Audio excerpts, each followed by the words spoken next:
বাংলাদেশি ছবি মানে বাংলাদেশি ছবি ইন কোটস বলতে চাই, কারণ কি আমি খুবই এক্সাইটেড এই ছবিটা কে নিয়ে, বিকজ তোমাদের সবার প্রিয় শাকিব খান রয়েছে সেখানে। হ্যালো গাইস, আসসালামু আলাইকুম। কেমন আছেন সবাই? আশা করি অনেক অনেক ভালো আছেন। তো অনেকদিন পর আবারও চলে এলাম নতুন একটি ভিডিও নিয়ে। তো গাইস, ভারতের জনপ্রিয় অভিনেত্রী মিমি চক্রবর্তী সেদিন বাংলাদেশে গিয়েছিলেন। তারপর দেখা থেকে ফেরার সময় একই হয়ে গেল তার সঙ্গে। তো আপনারা যদি এই মিমির বক্তব্যগুলি শুনেন তাহলে অবাক হয়ে যাবেন। এবং কি দুদিন আগে বাংলাদেশে গিয়েছিলেন এই মিমি চক্রবর্তী। তারপর যে নাকি তুফানের প্রমোশন করবে, তখনই তুফানের মুখে পড়লেন এই মিমি চক্রবর্তী। আর ভয়ে তার অবস্থা খারাপ হয়ে যাচ্ছিল, যেন নিজের চোখে বিশ্বাস করতে পারছিল না। তো আপনারা আজকে এই ভিডিওতে মিমি চক্রবর্তীর বক্তব্যটা শুনলে অবাক দৃষ্টিতে তাকিয়েই থাকতে হবে। তো চলুন এমন কি বক্তব্য দিয়েছেন দর্শকের সামনে, তো আজকে আমরা এই ভিডিওতে শুনবো বা জানবো। তাহলে চলুন ভিডিওটা আজকে শুরু করা যাক। পাশে থাকবেন, হৃদয়ে জায়গা দেবেন, যাতে আগামী দিন আরো ভালো ছবির উপহার আপনাদের সবাইকে দিতে পারি। আর এটা আমার ফার্স্ট বাংলাদেশি ছবি মানে বাংলাদেশি ছবি ইন কোটস বলতে চাই, কারণ কি আমি খুবই এক্সাইটেড এই ছবিটা কে নিয়ে, বিকজ তোমাদের সবার প্রিয় শাকিব খান রয়েছে সেখানে। এটা চলছে? হ্যাঁ চলছে। তোমাকে খুব সুন্দর দেখাচ্ছে, আর তুমি তখন থেকে অ্যাঙ্কারিং করছো, ইউ আর লুকিং ওয়ান্ডারফুল। শুভ সন্ধ্যা জানাই আমার প্রেসের ভাই বোনেদের যারা এসছেন, অনেকক্ষণ ধরে অপেক্ষা করেছেন।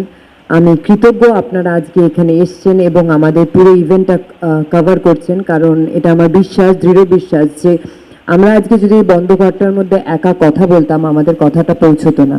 আপনারা আছেন বলেই আপনাদের মাধ্যমে লক্ষ লক্ষ কোটি কোটি মানুষের কাছে আমাদের বার্তা পৌঁছে যাচ্ছে। থ্যাংক ইউ সবসময় পাশে থাকার জন্য।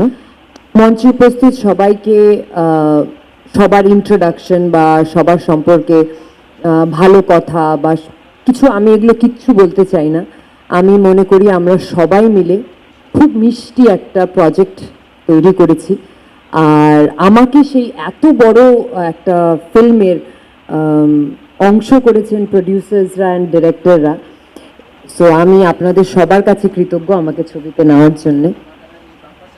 আর সবাই দর্শকরা যারা আমাদের ফার্স্ট গান উড়াধুরাকে এত ভালোবেসেছেন, তাই জন্য আমি ধন্যবাদ জানাই। Thank you so much for loving Uradhura. আর সবাই বলছে, সকাল থেকে আমি শুনছি, আমি অনেক সকালে এসেছি এখানে, প্রমোশনস চলছিল আমাদের সবার। তো সবাই বলছে যে গেস্ট গেস্ট গেস্ট। আমি বাংলাভাষী, আপনিও বাংলা কথা বলেন, সো আমি বিশ্বাস করি আমরা সবাই বাঙালি। আর আমাকে গেস্ট বলবেন না, আমি আপনাদেরই বন্ধু, আপনাদেরই মেয়ে, আপনাদেরই বোন। পাশে থাকবেন, হৃদয়ে জায়গা দেবেন, যাতে আগামী দিন আরো ভালো ছবির উপহার আপনাদের সবাইকে দিতে পারি। আর এটা আমার ফার্স্ট বাংলাদেশি ছবি মানে বাংলাদেশি ছবি ইন কোটস বলতে চাই, কারণ কি আমি খুবই এক্সাইটেড এই ছবিটা কে নিয়ে, বিকজ তোমাদের সবার প্রিয় শাকিব খান রয়েছে সেখানে। শাকিব, আমি না জিজ্ঞেস করে বলে দিচ্ছি, he was wonderful to work with. আর নট অনলি হি, আমি ফার্স্ট টাইম এই পুরো ইউনিটটার সাথে কাজ করছি। চঞ্চল দাকে নতুন ইন্ট্রোডাকশন দেওয়ার আমার কোনো দরকার নেই, কিন্তু নাবিলার সাথে আমার প্রথম কাজ এবং সবার সাথে আমার প্রথম কাজ, রাফি ভাই, সবাই, রনি ভাই, শাকিল ভাই, এভরিওয়ান।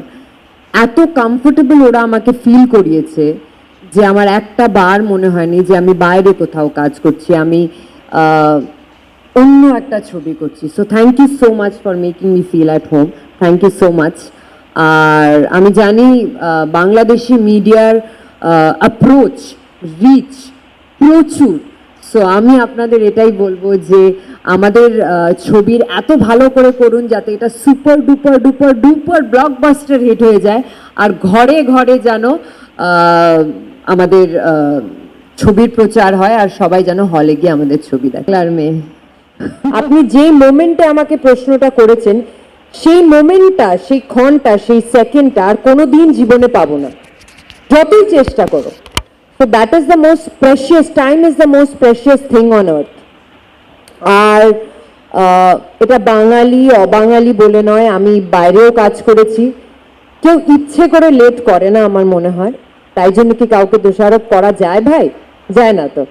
তো এটাই হলো ব্যাপার, সবাইকে মিলে একসাথে বাংলা ছবিকে এগিয়ে নিয়ে যেতে হবে। That's it, thank you.